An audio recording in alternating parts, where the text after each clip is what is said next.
Le dollar, le super pouvoir des États-Unis. Si je vous dis que les États-Unis sont vraiment un pays de super-héros, bah oui, puisque même leur monnaie a des super-pouvoirs. Vous me suivez? Allez, je vous explique. Le dollar a des super-pouvoirs depuis 1944. Tout a commencé après la Seconde Guerre mondiale. En 1944, lors des accords de Bretton Woods, le dollar devient la monnaie de référence, adossée à l'or.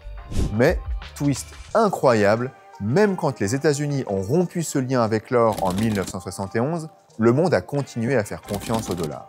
Même la crise financière de 2008 n'a pas ébranlé sa domination. Au contraire, quand tout s'écroule, c'est vers le dollar que les investisseurs se précipitent. Le dollar a 4 super-pouvoirs. C'est le quadruple champion des monnaies. D'abord, c'est l'unité de compte dominante au niveau mondial. Le prix du pétrole, de l'or ou du blé est fixé en dollars, pas en euros ou en roupies. Ensuite, c'est la monnaie privilégiée pour les transactions internationales. Quand un commerçant chinois vend à un acheteur brésilien, ils utilisent souvent le dollar.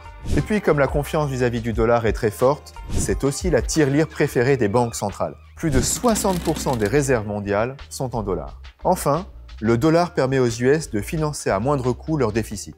La confiance des investisseurs du monde entier dans le dollar fait qu'ils sont toujours disposés à financer l'abyssal double déficit américain. C'est le fameux avantage exorbitant du dollar dont parlait VGE dans les années 70 et qui vaut encore aujourd'hui.